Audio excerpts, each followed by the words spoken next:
No matter what happens, we see it through. Shorty a bad one, wish I had two. They always hate time, we play it cool. No matter what happens, it's me and you. It's me and you. It's me and you. It's me and you. It's me and you. It's me and you. Me and you. Me and you. We finally made it. First episode of the Me and You podcast. Co-hosted myself. My name is Matt. I also go by the name of Cardiac Flames. I'm Glènae. I go by the name of Glènae. And Glènae happens to be my lovely wife of almost 15 years and about 30 days. Mm-hmm. And Praise the Lord. Praise the Lord. And we've been friends for 21 years. Friends with benefits. For 21 years. So we on our 21 Savage run right now. And we plan to keep that going, you know what I'm saying? But once again, like I said, my name is Matt. I also go by Cardiac Flames. That's my stage name, as I am a recording artist. Among other things, many facets of entertainment and things of that sort. But we'll get into that a little later. This is the Me and You podcast, me and my lovely wife. Today we want to touch on some things that promotes longevity and marriages. Keeping the main thing. And if you keep the main thing, and go in the direction of holding on to the main thing, which is keeping it together, staying together, you can have some success. It won't always be easy, but it will always be worth it. And we want to talk about longevity. I think we can speak on that with 21 years of relationship and 15 years of marriage. One of the main things, we're going to speak on some keywords, and we're going to branch off on those keywords, going into explanation of those keywords. So one of the main things that we deem to be very important in longevity is selflessness. Selflessness is something you constantly have to practice and learn.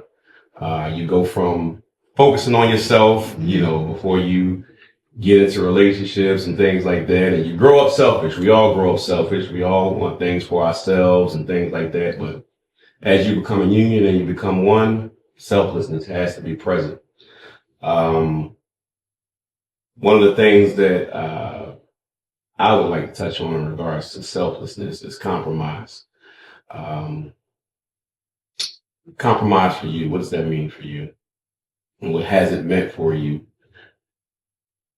in this run that we... Compromise to me, is letting go of power or control for the greater good. I think the marriage is the greater good. So what has to happen for the marriage to flourish has to become priority, and not necessarily what I want individually or what he wants individually.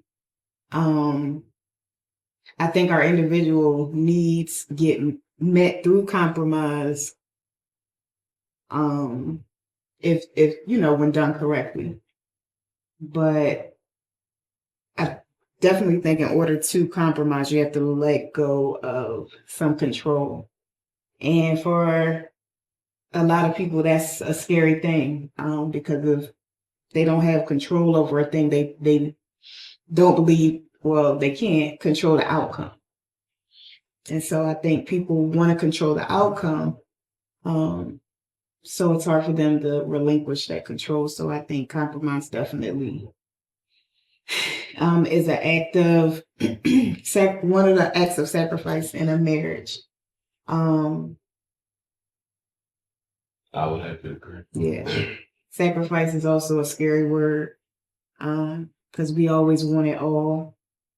But sacrifice is also an act of love. You mean we can't have it all? I think you can have it all, you can get it all, and you can realize you don't want it all. Individually. Yeah, I can put a period there. Compromise for me is constantly considering other people outside of yourself. You would think that comes easy for most people in a marriage. It doesn't always come easy, believe it or not. Like I said, we all come up selfish, and we all come up focusing on ourselves for the first parts of our lives.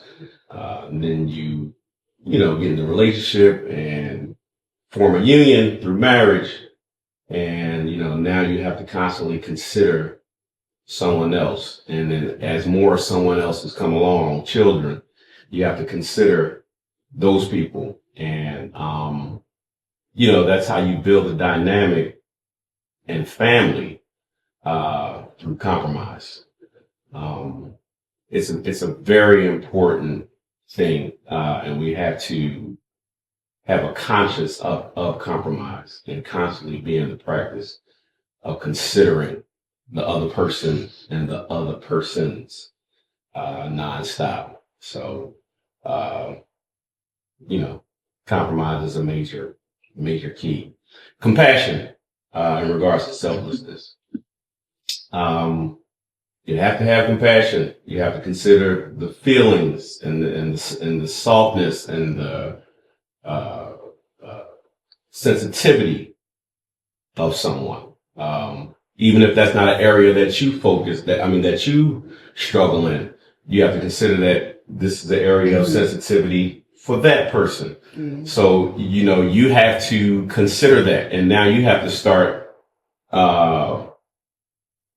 coming up with strategy to help someone through that area of sensitivity. Constantly having compassion and considering the feelings of another person. Constantly, the thing is, it's constant. It can't. It's no days off. It's constant, and it also ties back into compromise and under the umbrella of selflessness. So, I agree. Compassion. What is your deal with compassion? I think a lot of compassion is necessary.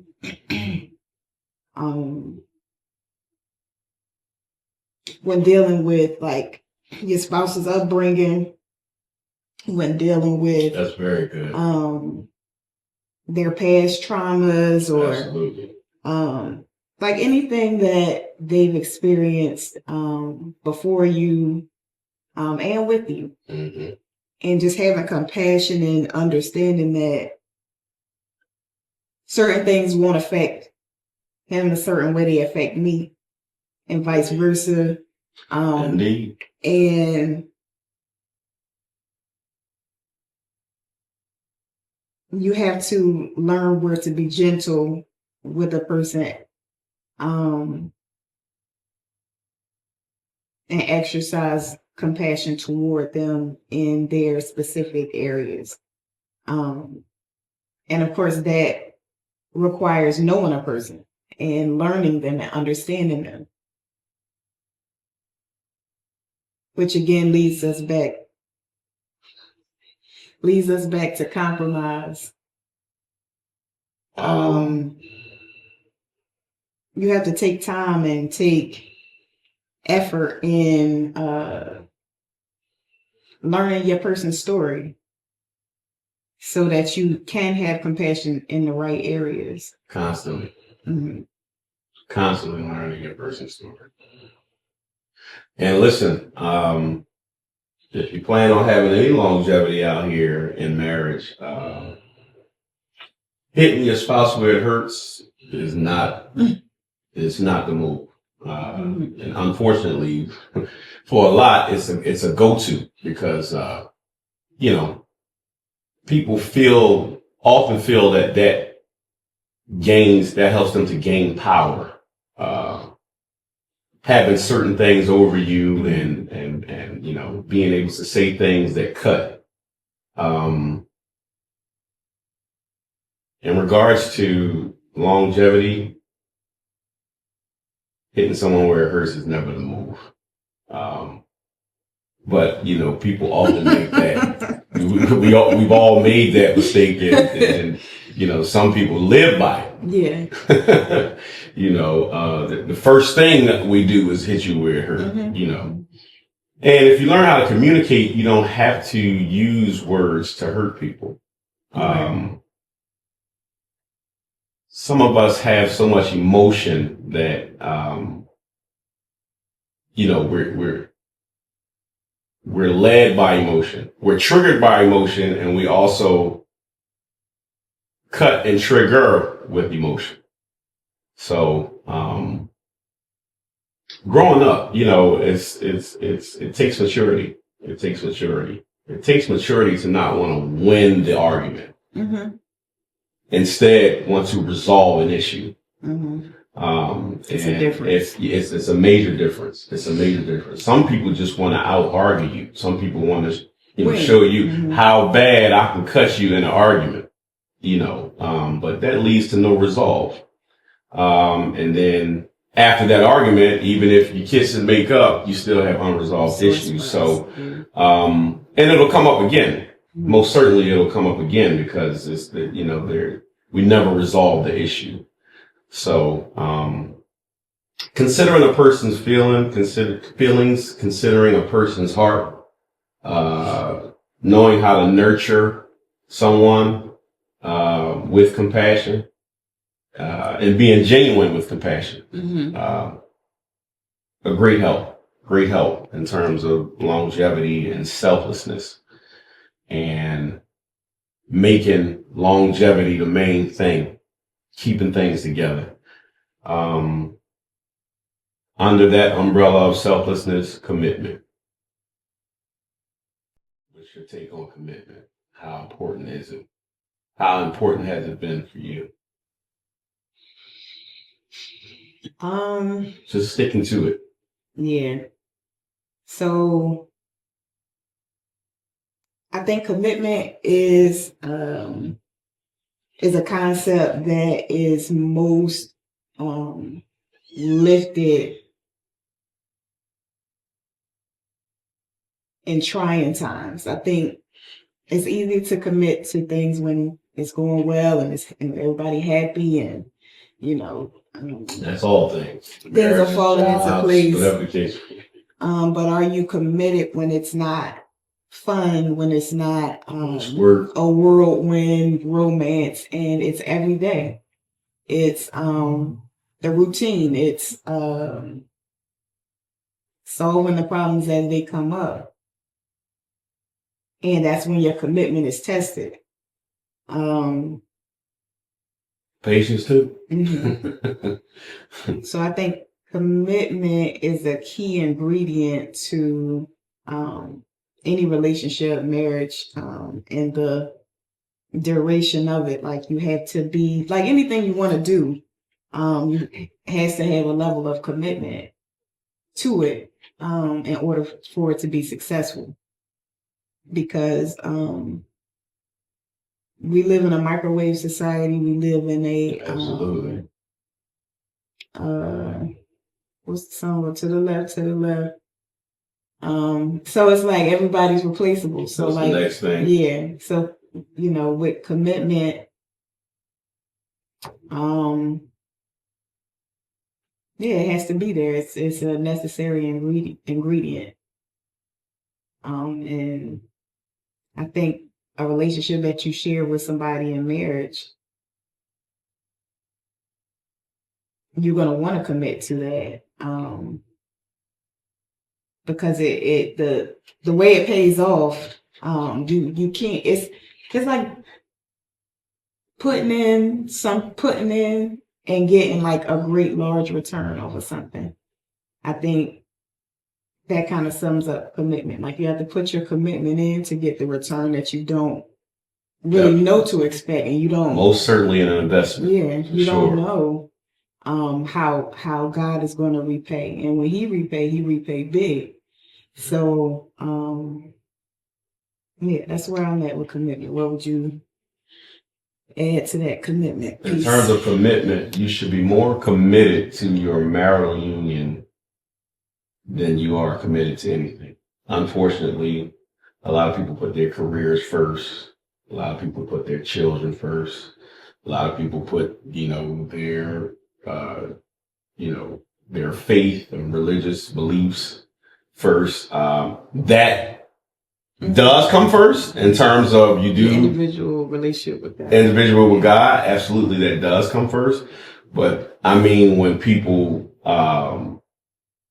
pour everything into that and it's dysfunctional. Mm-hmm. So, unfortunately, in today's society, some people are more committed to scrolling social media than they are, their marriage and their union. And it's actually messing up a lot of marriages and unions, as a matter of fact. So, commitment, it should be the first thing and it should be the main thing in terms of your union. Being there, staying there, committing to staying there, even when it's a dog fight.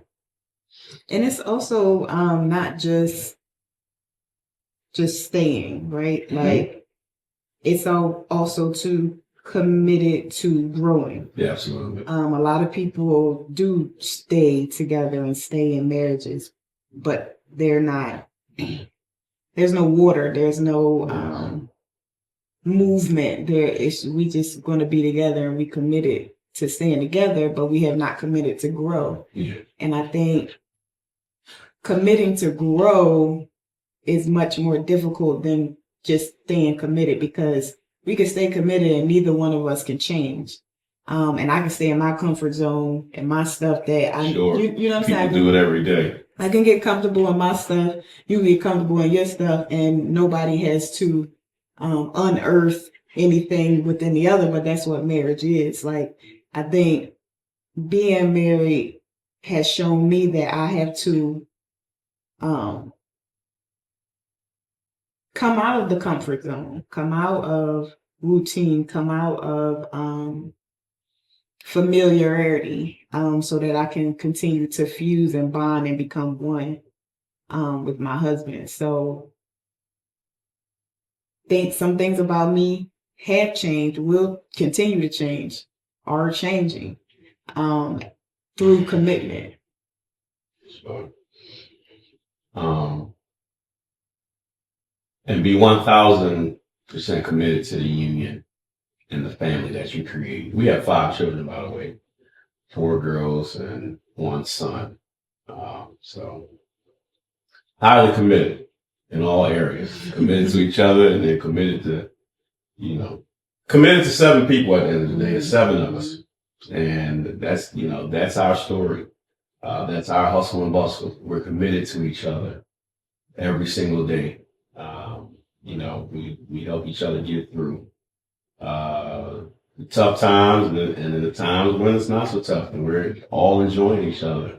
But it's all coming up. It's all going to come about. So, it's a matter of how you manage it. But if you stay committed, management becomes more and more of a regular thing and not such a foreign thing. Mm-hmm. So, it's all about that stick-to-itiveness. The next area we're going to go into, keyword consistency. And we'll talk about some words in regards to consistency. One of the main things regarding consistency is very important. Communication. Sure. Communication is very, very imperative, because it's a way of checking in. It's a way of understanding where we are, where you are, where I am. Constantly putting each other on notice and helping each other be in the know in regards to each other. and having an understanding. So we're all on the same page. The right hand knows what the left hand's doing. Communication is very imperative. People struggle in this area. And it can become a struggle, but people really do struggle. Married couples struggle in the area of communication. There's some type of barrier that causes people to have a lack of effective communication. And oftentimes the barrier is just not tuning in, not staying tuned in. It can be caused by selfishness, which we covered, selflessness. So if you're going to be in a marriage and it's going to have some longevity, like I said, the main thing has to remain the main thing. And that main thing is keeping it together. So you have to be consistent in that. And probably the most important thing regarding consistency is communication. Just stay in tune. Know what's going on with each other. Know what's going on within the family unit, within the family dynamic, so that everybody's on the same accord in regards to problem solving, and things of that nature. Even things as simple as, what are we all going to eat tonight? What's for dinner? Biggest to the smallest thing, communication is a very imperative factor. And if you have a strong sense of communication, you have a great chance of longevity in marriage. What's your take on communication? Important, very important. Very important. Top. Very, very, very much the top. Top priority. I think you touched on a part where you said communication can become difficult when there's barriers. I think communication is a good thing, but what communication does and constant communication does is it makes you vulnerable. And again, people don't like to be vulnerable because they don't want to feel like it's so foreign. Yeah, like I'm always talking to this person, always communicating with this person. One of the greatest things that's going to help you build, though. Yeah, for sure. I can recall times where, we've had barriers in our communication because of emotional things that, just speaking for myself, like, I don't want to talk about this. I don't want to communicate about this because I want to either hold on to something or just, having a tender spot that, like, I don't want to resolve it. I don't want to fix that because I want to keep this. I want to keep a certain behavior, but constantly communicating with people and constantly communicating with your spouse breaks barriers down, and it breaks walls down that we can like build up through like emotional events or whatnot. A lot of correction takes place through communication. So sometimes that's how some of those barriers come about, because people have a tendency to not want to be corrected. We all can have that tendency, especially when you have dwelled in certain dysfunction, for so long. You don't even really see it as dysfunction because you've been in the practice of something. But when you bond and you create a union with someone, it starts to pour out. Those dysfunctions begin to pour out because, it doesn't sit well with the formed union.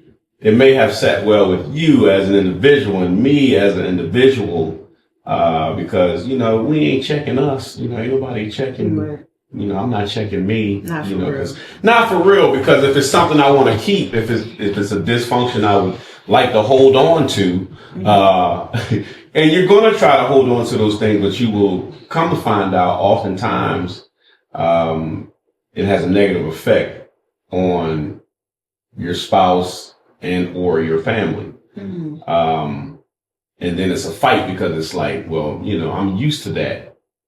So, you try to make those people get used to it. But, it's really an area where you need work and you need to correct.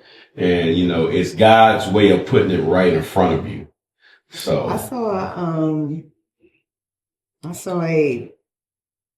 something on social media. A pastor was talking about how the husband takes on the responsibility of continuing to raise the wife. And I know that's like a cringy word, like, I ain't got to be raised, I'm grown. But there's so many grown little children.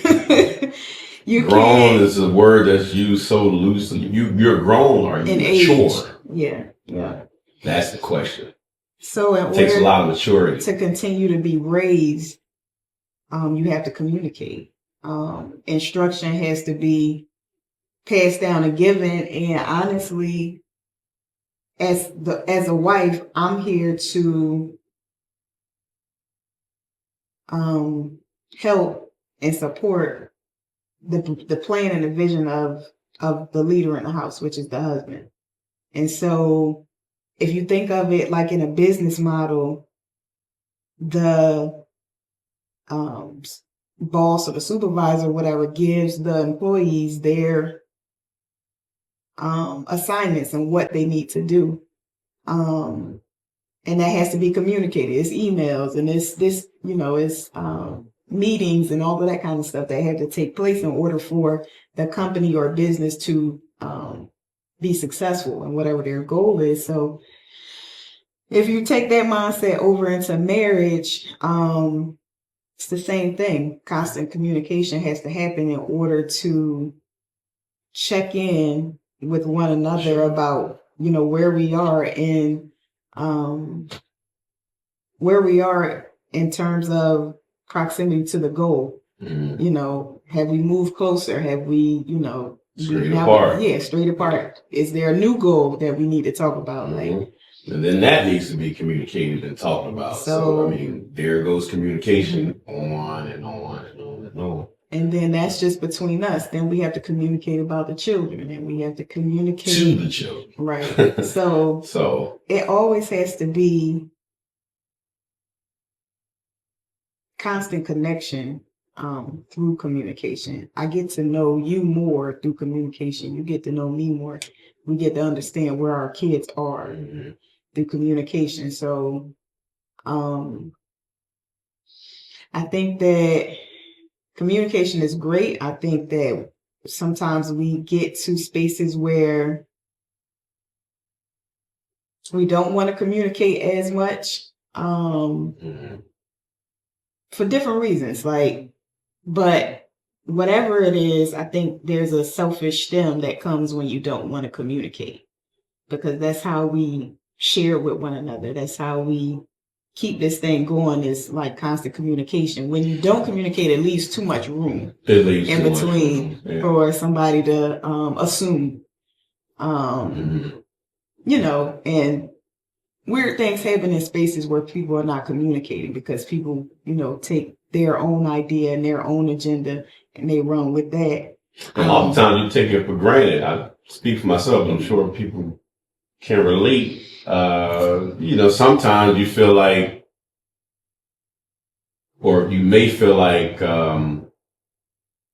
got it all covered. I don't think we need to communicate that much. I don't think we need to tap in as much and check in and things like that. But people are growing, hopefully, on a daily basis, and that means change is taking place on a daily basis, even if it's just a little bit that you can't even tell from day to day. But as those days go on, that's a lot of little bits that become a lot of tidbits that you're missing out on. So, you have to stay locked in and you have to tune in, and you have to probe sometimes, just to feel like, we've been together for 21 years. It's like, sometimes it's like, what y'all talking about? Like, what you still talking about? You have to communicate. You better be talking. I'm telling you. And like I said, growth takes place. If it's taking place, things are constantly on the move. So, you haven't talked about certain things and you have to stay abreast. What just came to my mind while you was talking is like communicate at the speed of life. At the speed of life. I'm trying to tell you. Yeah, because your life is constant, like you said. Things and circumstances will change and will constantly be in motion. Mm-hmm. Like they like to talk about, you got motion. That's, it's motion. Yeah. You know what I'm saying? So, you want to make sure your motion is, locked in, with your partner and with your family as a whole. Because, if you're not careful, you can get lost. For sure. You can get lost. I think, communication is so key, and it's like, they say if everything is important, nothing is important, but like communication is one of those where it's super important and you have to grow in your communication. And vulnerability and that kind of thing have to be in play, because there are some things I don't want to talk about. And I have to get to a space and trust that I can share, open up, and open up. And that's where the friendship helps, because it's easier to open up to a friend than it is to... Ooh, there are times where you're going to have to rely on the friendship because you don't necessarily want to talk to your spouse or your person about certain things. But if you're friends first, you can have that line of communication. I know a lot of people feel like that's not possible. It's very possible. When you're growing together, you really are one, and you'll find it that the conversations that we deem as hard conversations, they're not as hard as they seem. We've had some conversations. Mostly the hard conversations be usually throughout the years. Conversations that are hard on the ego. Hard on the ego. Hard on pride. Yeah, but pride is a big deal. We all carry it. Yeah. Here's the deal. We're all not as good as we think we are in all areas, in all aspects of life. We would like to believe, what pride is? What we would like to believe we are. Yeah. And who we would like to believe we are. And people take that and it's a major thing. Yeah. A lot of people, the greatest thing they have is their pride. And it's a recipe for disaster. Yeah. But like I often say, you get used to feeling like shit. You know what I'm saying? Like, pride is such a recipe for disaster, and some people are dwelling right in that disaster. But like anything, you get used to it. Yeah. So you can't let pride cut your communication. Oh man, pride cuts everything. Yeah. It'll cut everything. It'll ruin everything. It'll take everything away from you. Yet it's the last thing you lose. Just think about that. You'll lose everything before you lose your pride. A lot of us. And you really have to lose that if you're serious about your union. Yeah. You have to continually allow your pride to die. Every day. And sometimes in every instance, in every moment. It's a key component to growth, and it's a key component to longevity and growth in a marriage, for sure. Communication is a big deal. Consistency, also under consistency, is planning and executing. How important is planning together and carrying out that plan on the same accord? It's all about doing it all together too. People think we're crazy because, we try to do, everything together. And, even if it's just going for a ride, we do it together. It's our way of staying in tune and locking in. And it gives opportunity Mm-hmm. to stay locked in, stay on one accord, stay in tune. You know what I'm saying? So yeah, planning and executing the plan.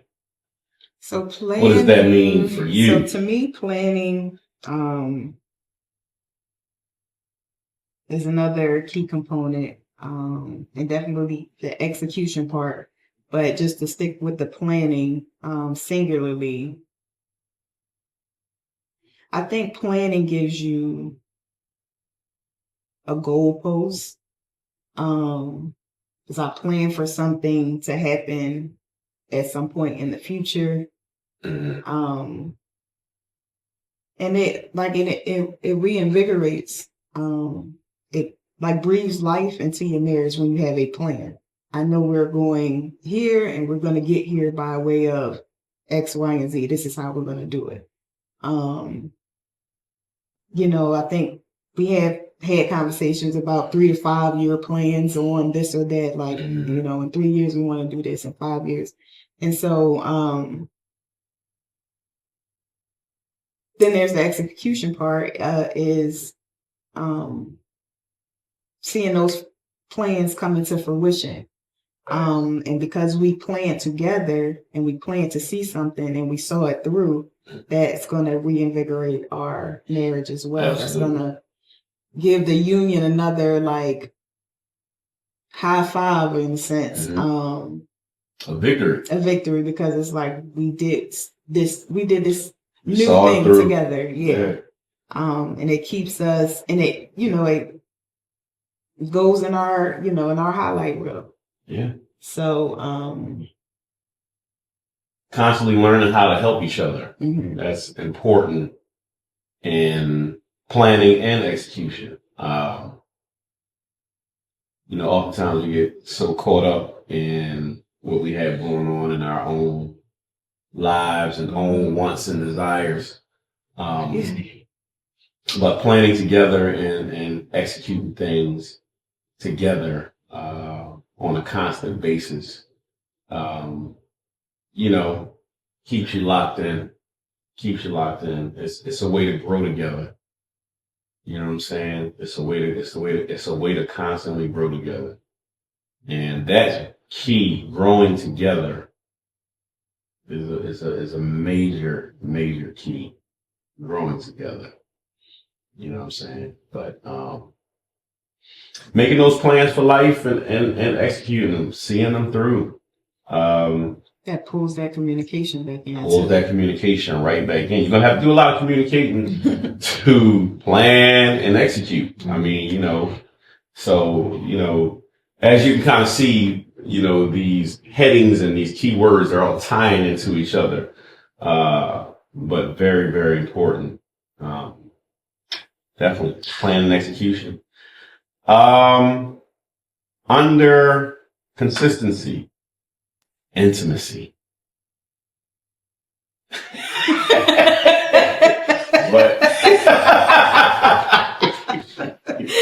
But you know what? It's not even this. Like the true purpose of intimacy, I think, is to and intimacy has different. Yeah, there's different meanings, but it's all about closeness. Yeah. Of course, the physical intimacy is, the bodies being close. Mm-hmm. Another type of intimacy comes, again, communication. Communication. That's how you get intimate. Absolutely. Praying together. It's intimate because you're going before God. You strip down of all the you're the prides and the ego and everything, and it's just you, your partner, and God, and it's like you locked into God, you praying to God. You can't necessarily worry about, I don't want to say that in front of him. I don't want to say that in front of her. No, this is an opportunity to communicate to God. And you definitely don't want to miss out on a breakthrough from God because you're too shame or too bashful or have too much pride to, go in prayer with your person. Yeah. And I would say like your intimacy level in your own spiritual walk with God. You got to be intimate with him. So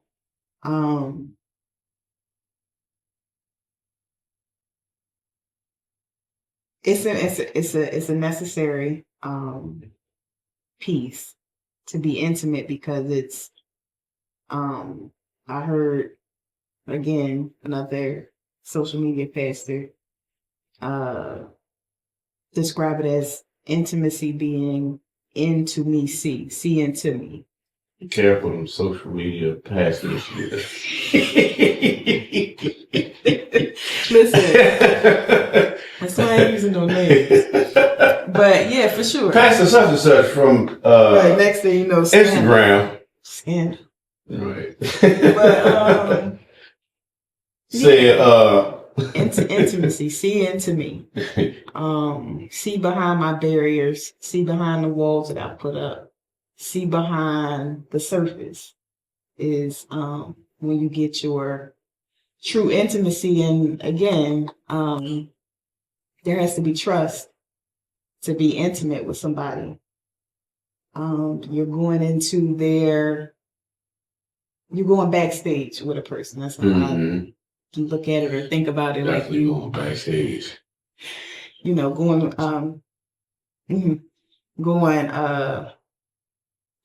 into the kitchen. Like they talk about how like a waiter staff sees both sides of the kitchen. They see, what the customer's sitting down, seeing their beautiful meal coming out, and then in the back it's a mess. It's a mess. People running around, sweating, and all that kind of stuff. But the presentation and food was wonderful. But when they bring that food out, everybody cool, calm, collected, set that thing on the table.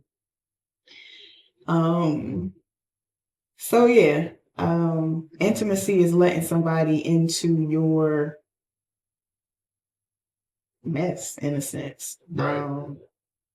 The whole complicated thing that we call ourselves human beings, letting somebody get a glimpse into that and joining you there in those spaces. What is your take on intimacy? Intimacy is definitely being close in communication. And just being in close quarters, being close physically, being with each other. We touched on that. But of course, intimacy is there. There's the fun part, sexual aspect of intimacy.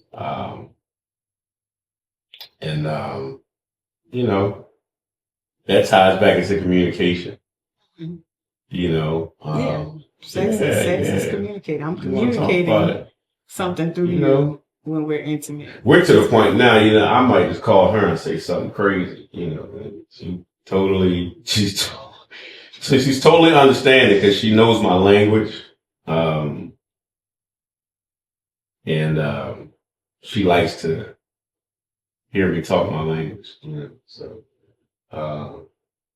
they like to hear things, fellas. I think you have an understanding of that.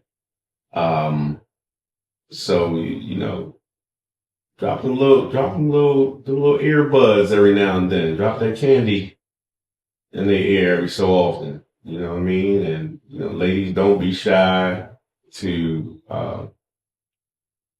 express yourself intimately with your husbands as well. It's a fun thing. But it definitely helps. It definitely, it's that assist. It's that assist for the intimate aspect or the sexual aspect. In that bedroom, call you up, say something crazy, throw you way off. But now you think about it. Mm-hmm. You know what I'm saying? You know, everybody got to go back to work after after a little hot and heaviness. You know what I'm saying? Now you're excited about coming home because It feels anticipation. yeah. But we've also talked and communicated about real things throughout the day as well. You know, it's just that last conversation. Let me throw you off. I'm not trying to, forget that. I'm not continuing what we talked about the last time we got on the phone. You know, what's up? Right. You know what I'm saying? Yeah. I think that is definitely a key to I better do some talking. just the sex life in general. Know what kind of talking too.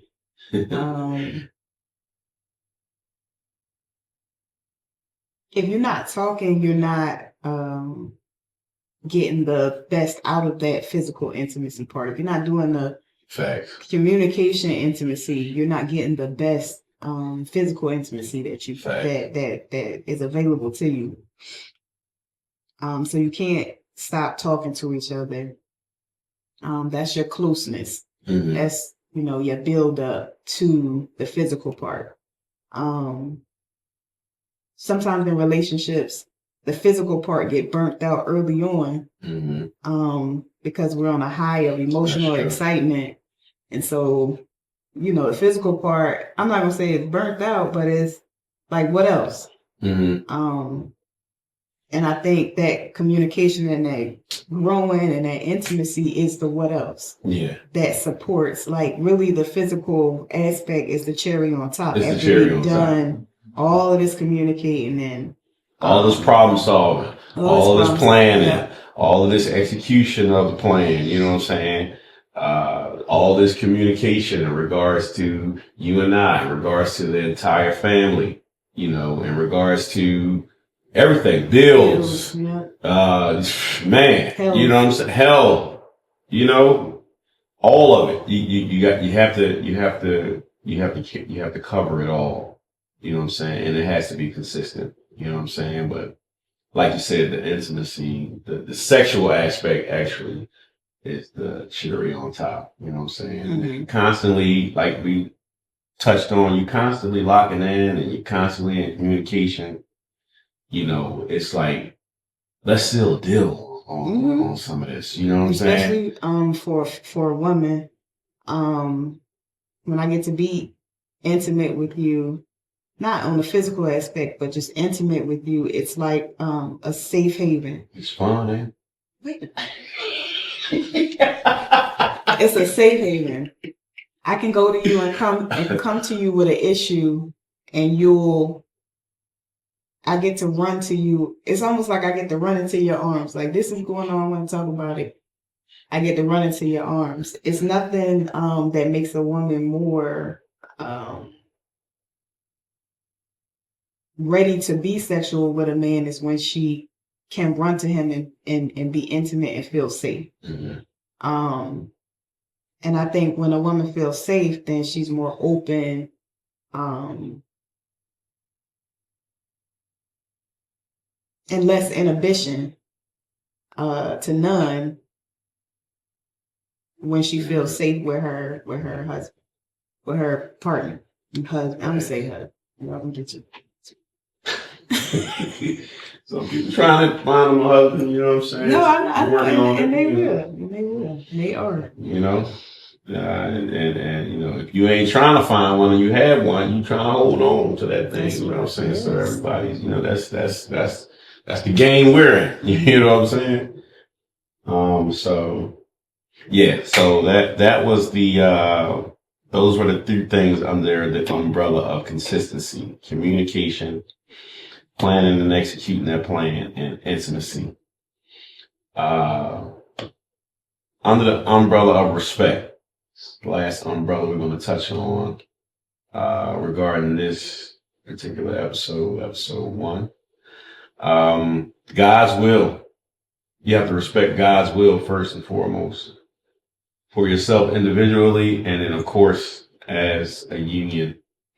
What does respect look like in a marriage? Respect of God's will? Just in a marriage? Maybe, yeah. Basically, the respect of God's will in marriage is doing all the things that garners the favorable outcomes that God would have for you. Constantly learning, constantly growing individually and as a union. This is very General, broad, yeah. very broad, in regards to, respecting God's will. But, you know, even if you don't have the fight for your person, if you stay in the will of God in regards to your union, that can carry you over. But it takes maturity and growth to be carried over, by the will of God, especially when you're not necessarily in too much person or not feeling your person, whatever the case may be. So you have to respect the will of God first and foremost, because, you know, maybe and hopefully, if you can fail that person, if you're not wanting to or willing to fail God, it keeps you in alignment even with that person. So if you fall into the will of God first in regards to your union and respect the will of God, these are things that can keep you. These are things that can, deter you and stop you from making errors that could be costly and garner unfavorable results. So I think, respecting the will of God and staying in the will of God in regards to your union, in regards to your family, very important.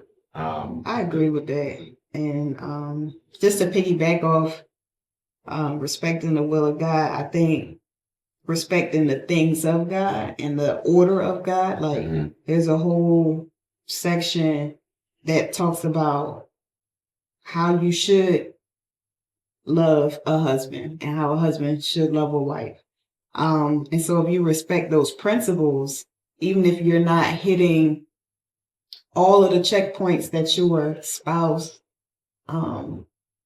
may want to see, if you're respecting the will of God, if you are for the wife submitting to the husband, and constantly learning how to submit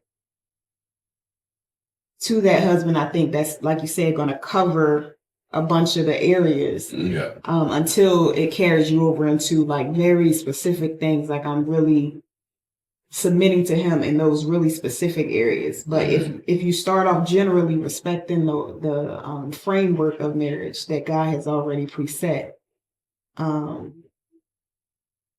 and I think that's like a big deal. I think people get in marriages and want to remix it. Sure. I mean, because, but we're going to do this like our I said, way. We're all high in pride. It's the greatest thing we probably have. So when you're high in pride, you get caught up in self. And ain't nothing in there but self. Ain't nothing in there but self. So, the remix is coming. Yeah. Because I want it to fit and cater to me. The remix is coming. But marriage was never created to fit and cater to one person. No. And so that's why all of those topics that we talked about tie into catering and being specific to the marriage. Every marriage is going to look different, but I think it's important to keep the framework. Our marriage is going to look different, but he still loves me like Christ loved the church. Our marriage is going to look different, but I still submit to him. Using that word submit a lot.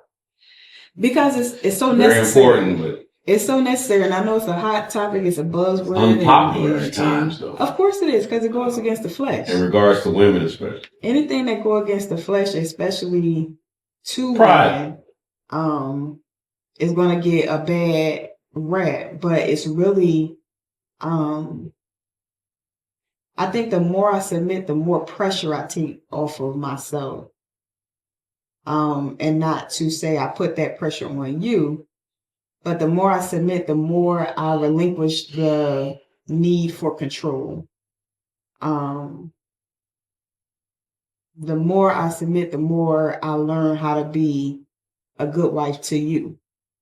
It's a lot of good wives, but are you a good wife to your husband specifically? And when I say good wife, I mean you do the wifely things. Cook, clean, nurture, blah, blah, blah. I'm not even gonna say blah, blah, because I don't want to belittle any of those things. But, or minimize any of those things. All important. But specifically to that man that you're with, that's what determines whether you're a good wife or not. Not how much you do what society says a good wife, but do you do the things that uplift and elevate the specific husband that God gave to you. And to do that, you have to submit, because you don't come with that. Mm-hmm. And then you're not taught that necessarily. So you have to surrender / submit so that you can learn how to properly respect, since we were talking about respect, how to properly respect the husband that God gave you specifically. Because I can be a good wife, he can be a good husband, but once you start catering specifically to the needs of your wife, your husband, that's when you go into another level of being a good wife. And that's really, or a good husband, and that's what makes you indispensable. Mm. Because like I said, anybody can come in and cook and clean and look good, and Mm-hmm. but what makes you indispensable? Because you honed into the specific things of that person that they really need, and what pushes them to the next level. You can't just get up and find that.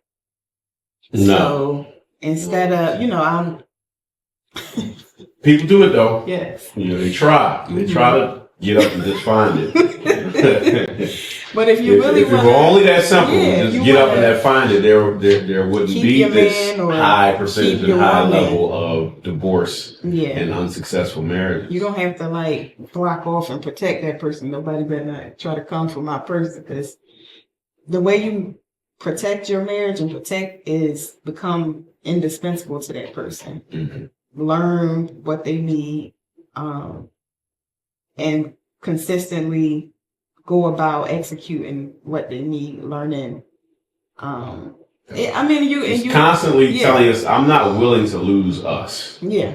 Like I said, keeping the main thing, the main thing. The main thing is longevity, getting through it. Yeah. Jumping through the hoops and, doing it all together. And with some of these key ingredients that we've spoken on. The main thing. Yeah. The main thing, man. Keep the main thing the main thing. And remain in God's will, because don't get too arrogant when you feel good and you're on a straight and narrow, and, as an individual, you feel like you have things under control. We're flawed, so we never have things totally under control. And then we don't even have things under control like we think. Yeah. So you better stay in God's will in all aspects anyway, because he's going to lead and guide you through it all. So, in terms of respect the will of God, for yourself individually and, your union. And then we go into the next thing would be self-respect. So, I mean, it seems cut and dry, but, self-respect has so many, parameters and things of that nature. It's something you have to touch on. People often believe they have self-respect and respect themselves, but if you really truly understand what respect for self is, you would find that, sometimes we drop the ball. Putting yourself in positions and, things of that nature. Always put yourself in a position where you could potentially make a bad decision. uh, just and maybe just not loving yourself properly. Yeah.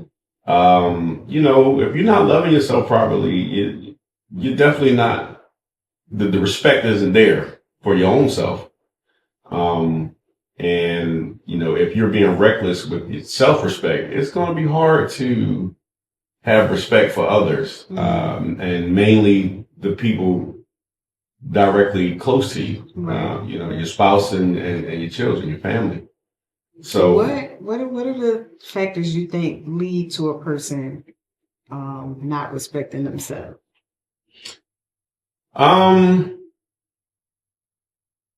The first thing is this bad decisions. Just Okay. making decisions that constantly lead to not having your own best interests at heart, and making decisions that's leading to unfavorable outcomes for you. And if there's unfavorable outcome for you, then you're a part of the family. Right. It most certainly trickles down. So, even when you have a lack of respect for yourself, it affects everyone. So you're not just disrespecting yourself, and you're not just having a lack of respect for yourself. You're having a lack of respect for your entire union, your entire family. And eventually it will play out negatively for you and everyone involved. So it's high up there. It's high up there. All aspects of respect, high up there. So, we led with, of course, respecting God's will, but self-respect is very, very much important. That's up there too. I think that a lot of times self-respect is lost trying to feel self-esteem issues. That's a whole podcast. That's a whole episode in itself. You know what I'm saying? For sure. Man, esteem is a major thing.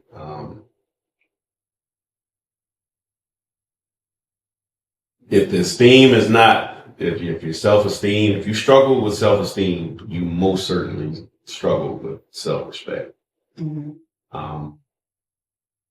Because if your esteem isn't where it needs to be, you don't love yourself properly.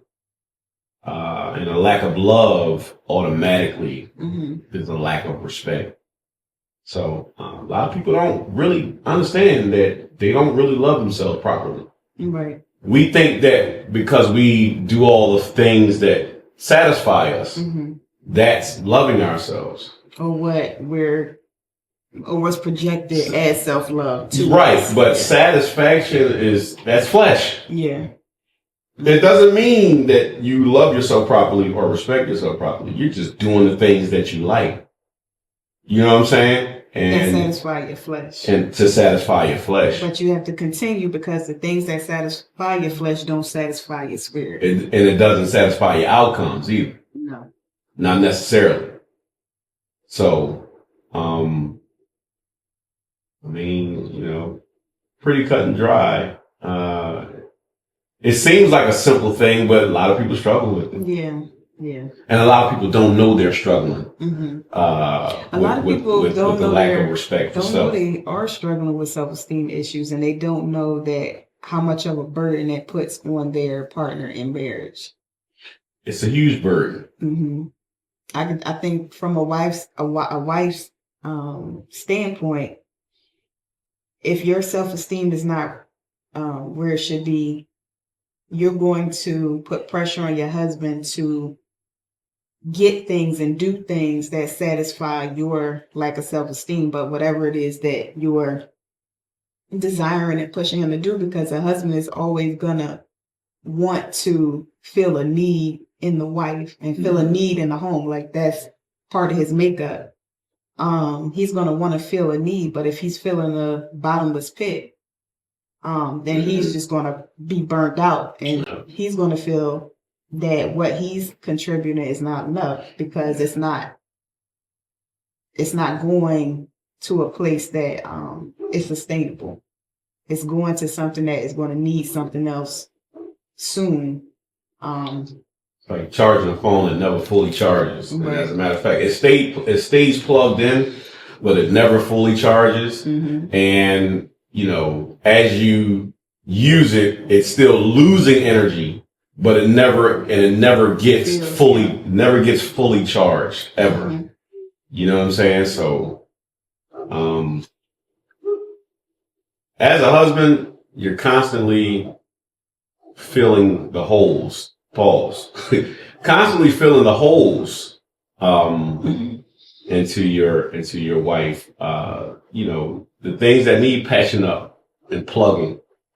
You know, a husband plays a key role in those things in regards to his wife. And you know, in turn, she keeps him strengthened. Mm-hmm. You know, you really have to understand women have all the strength and the power to keep the man fully energized so he can constantly pour into her. I think that's that piece. It's give and take. We need each other to carry out what we need to carry out for and toward each other. Mm-hmm. And if you're not on that common, same accord, I think you're traveling in an incorrect direction. Sure.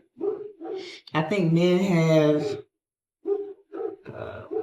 that vision piece, and they have it for everything. They have it for like where they want to go in life. They have it for where they want to see their family, where they want to see their wife.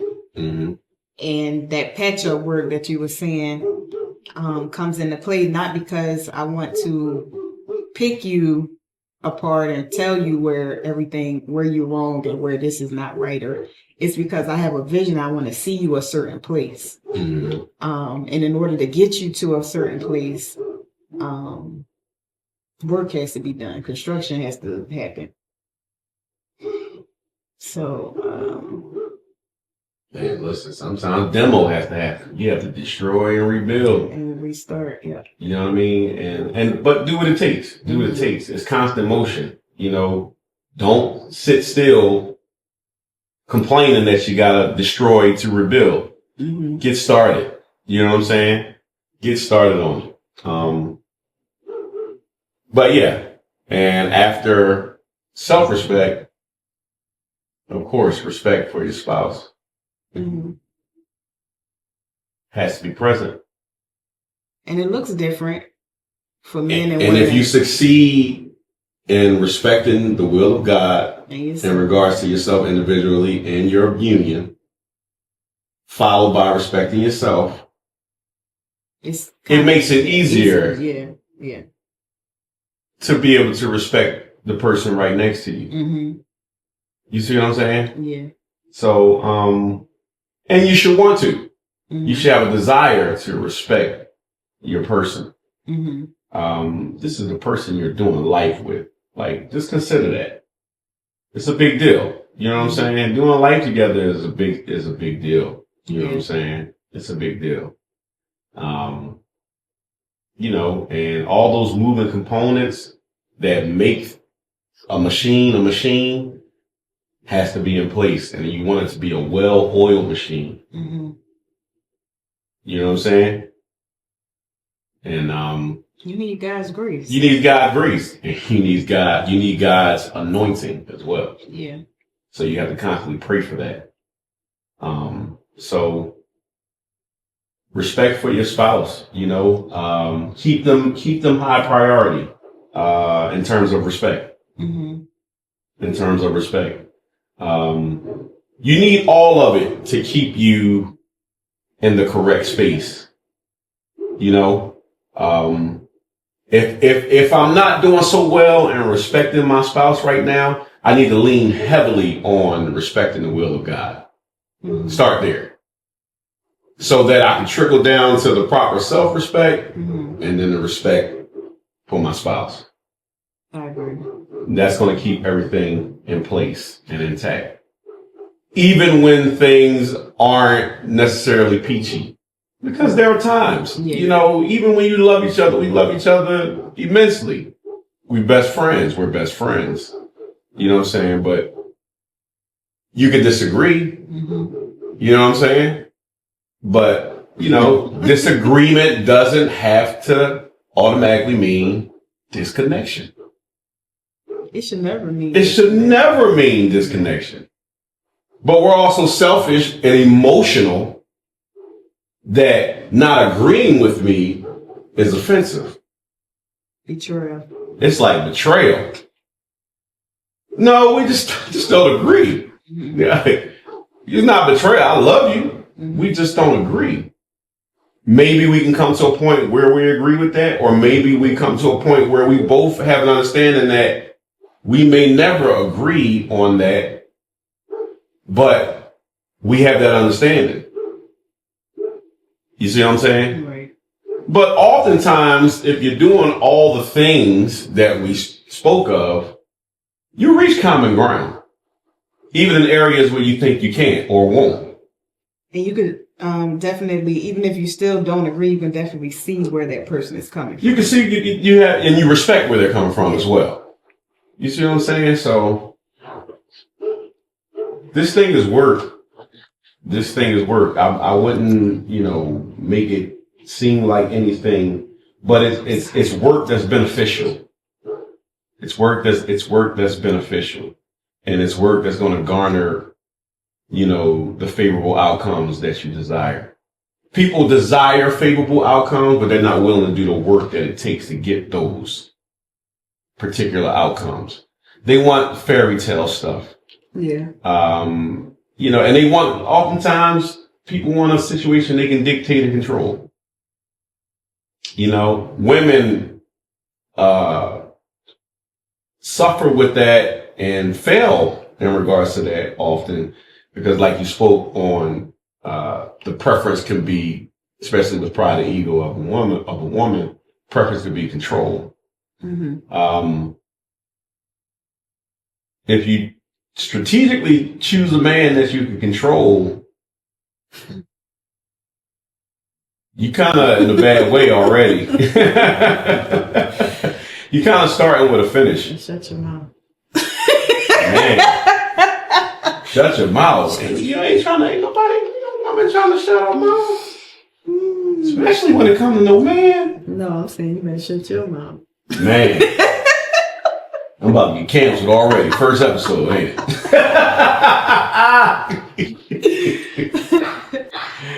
Oh, women, ladies, we love men. We love you. It's nothing we're about to do without you. I think y'all have an understanding of that. That's why y'all can go crazy in terms of your pride and that control thing. Mm-hmm. You shouldn't be strategically choosing a man that you can control and dictate what happens if he's supposed to be the leader. He's the appointed leader. He didn't make himself the leader. We didn't make ourselves the leader. This is what God said. So when you choose someone, you're choosing someone to lead you. That means that they're going in a direction that's not great. You chose to take on that leadership. Right. Thinking that you was going to So oftentimes you're not getting the favorable outcomes that you desire because instead of choosing properly, you chose control. You chose control, and you chose image, the way you prefer it to look, the way you see the outcome with the dream in your head, because you all are dreamers. You see what I'm saying? That's why you need so much control, because they got to go this way. I've been dreaming about this since I was 5. You see what I'm saying? So the moment it doesn't align with the dream, she feels like she has to take the reins and take control. Yeah. Biggest mistake she can make. But, if you're not all men are effective leaders. You have to choose properly. You have to choose favorably. That is a thing as well. I think so.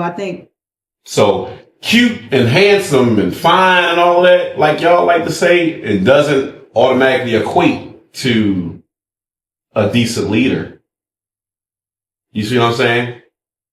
It's a lot of cute, fine, broken men out here that doesn't necessarily have the tools to lead himself just yet, or the maturity.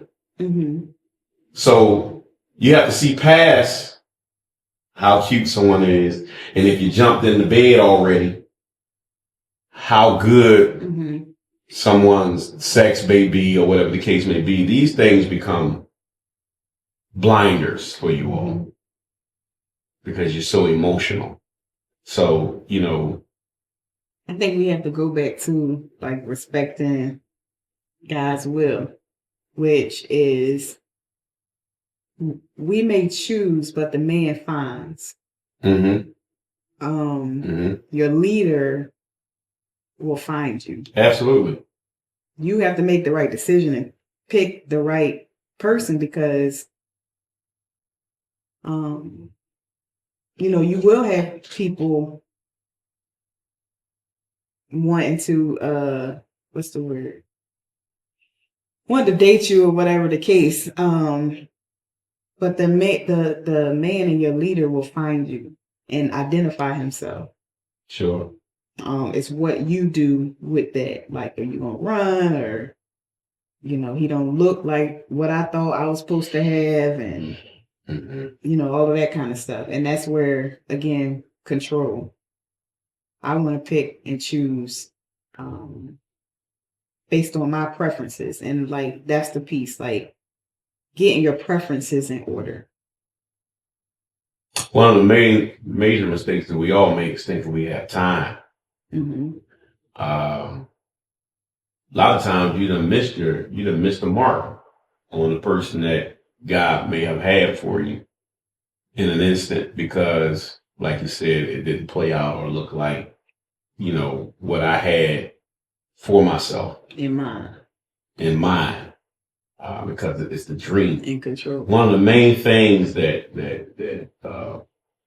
get in the way of you all in terms of women is that dream, man. Because it starts here, and you all mean it. When you get this big, you still mean it. Yeah. And you want it to play out and look that way specifically. So, but what you find out is what God actually has for you trumps any dream that you thought that you had for yourself. But you have to trust God. Yeah. You have to let go of self and you have to trust God. That's the difficult part. People are not willing to do that. So before you're not willing to submit to a man, you're really not ready to submit to God. Not ready to submit to God. Because if you're really ready to submit to God, submitting to a man will come more natural. I'm not saying easy because we are human, you have pride and things like that, but it will come more natural if you submit to God first. So if you're having a hard time submitting to a husband, you might have to check yourself in regards to, am I truly and surely submitted to God? Because it wouldn't be this much of a challenge and a pull and a struggle to submit to a man that I chose, by the way.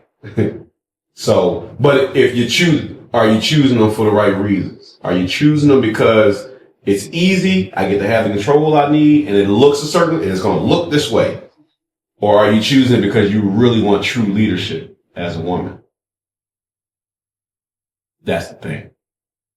So I don't know if women want true leadership when they're in the thick of choosing a man. I don't know if like women look, oh, you're like a good leader. Like, they see somebody that looks nice. they're physically attracted to. They're physically attracted to. I don't think leadership is like top of the thing, and that's kind of what gets. And a great leader isn't how well he leads you into the bedroom. Mm-hmm. I don't think I know for sure it doesn't take a great leader for that. No. You don't have to be a great leader to talk a woman out of her drawers. Like that's what men do. Mm-hmm. And women are about looking for men to do that. We got to get to a point where we're not so anxious to get to the sex part. You know, I know it's tough because we all started incorrectly, like, you know what I'm saying? And everything was about getting to the sex part. But as you grow and you mature, it's like, okay, you know, we've all done it. We've all had great experience in it, at this point. At what point are we mature enough to say we can see past that? Of course, it's a thing, and it's always going to be a thing. But we have to get to a point where we don't allow that to dictate making decisions, being with someone, marrying someone, starting a family with someone based off of that. Just to go back to control, I think that is one of the pieces to hurry up and let's get to the sex part. Sure. Because a man is more pliable. A man is more willing to give or yield once sex comes into play. Yeah. So let's hurry up and have sex so like you can get on my program. This Sure. This how I want it to look. Yeah. I gave you my sex. And also on both sides, before you realize I don't really have nothing to offer, let's get to the sex part. You know what I'm saying? So we can get that part out of the way. But yeah. I like this one. This was a good one. This was a good starting point. Yeah. We're gonna keep it rocking. You know what I mean? Y'all keep rocking with us. And we're gonna be here. Me and You podcast. I'm Matt. I'm Glènae. That's Glènae, my lovely wife. We're gonna wrap this one. Sun coming downstairs. In his drawers. In his drawers. Peace. It's me and you. It's me and you.